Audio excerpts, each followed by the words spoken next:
పుట్టిన ప్రతి వాడు కష్టపడుతూనే ఉంటాడు. కానీ కష్టపడ్డ ప్రతి వాడు సక్సెస్ అవ్వలేడు. కోట్లకు పడగెత్తలేడు.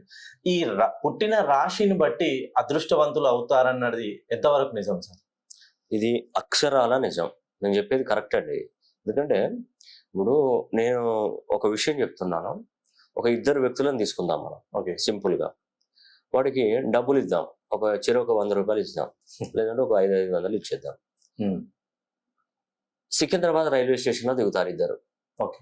మీకు వాళ్ళకి ఎంతో 1000 రూపాయలు 500 ఎంతో ఇచ్చేద్దాం. కరెక్ట్ గా అమీర్పేటకు మీరు రావాలి. ఎవరు ముందు వస్తే వాళ్ళకి 1 కోటి రూపాయలు ఇస్తా అని చెప్తాను. ఓకే. ఇద్దరు డబ్బులు సేమ్ వేగవంతంగా ప్రయాణిస్తారు.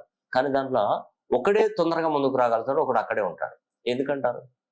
ఇద్దరు ఒకే టైంలో స్టార్ట్ అవుతారు, కానీ ఒకరు ముందుకు వస్తారు, ఒకరు వెనకబడిపోతారు. ఇద్దరు సమానంగానైతే రాలేదు. రాసుల జీవితం కూడా అంతేనండి. ఒక్కొక్కరికి ఒక్కొక్క టైం అంటూ ఉంటుంది. ఇప్పుడు నేను పోయినప్పుడు సిగ్నల్ పడుతుంది, అతను పోయినప్పుడు సిగ్నల్ పడదు, గ్రీన్ సిగ్నల్ వెళ్ళిపోతూనే ఉంటాడు. ఓకే. ఫైట్ తలరాత. నువ్వు కష్టపడతావు, నువ్వు పడతావు, నేను పడతావు, అందరు కష్టపడతారు. కొందరు మాత్రమే దాంట్లో కోటీశ్వర్లు అవుతారు. అది వాడి ఫైట్, తలరాత.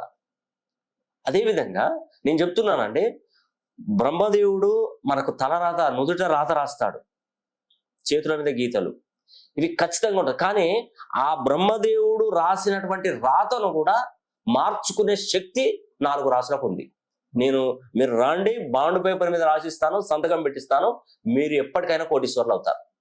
తులారాశిలో జన్మించిన, వృషభ రాశిలో జన్మించిన, సింహరాశిలో జన్మించిన, కుంభరాశిలో జన్మించిన ఈ 4 రాశులకు వాళ్ళ రాత వేరు. ఒక విధంగా చెప్పాలంటే నిజంగా అలాంటి వాళ్ళు భూప్రపంచంలో ఎక్కడున్నా, నేను సంపాదన లేదు, నా జీవితం ఇంతే, నేనేం మారలేదు, ఈ జీవితం ఇక్కడితో నేను చాలిస్తాను అనుకున్నటువంటి వారికి నిన్ను ఓపెన్ ఛాలెంజ్ చేసి చెప్తున్నాను.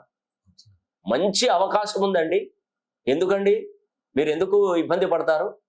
నిజంగా ఈ 4 రాశులలో పుట్టినటువంటి వారు ఎవరైనా కూడా, మేము పేదరికంలో ఉన్నాము, మేము సంపాదించలేము, ఆస్తి లేదు, పాస్తులు లేవు, తాత ముత్తాలు సంపాదించింది లేదు అనుకునేటువంటి వారు ఒక్కసారి నన్ను సంప్రదించే ప్రయత్నం చేయండి. నేను మీకు జీవితం ఏంటి అంటే నేను నిరూపిస్తాను. మీరు నెగటివ్ గా ఆలోచించకండి. మనకు నెగటివ్ గా ఒక్కసారి మన మైండ్ లో నేను చెప్పేది నెగటివ్ అని అనిపించేది అనుకోండి, నేను మొత్తం నెగటివ్ గానే కనిపిస్తాను.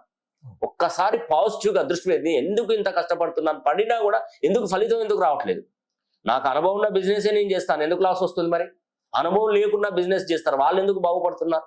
ఒక్కసారి ఆలోచించండి.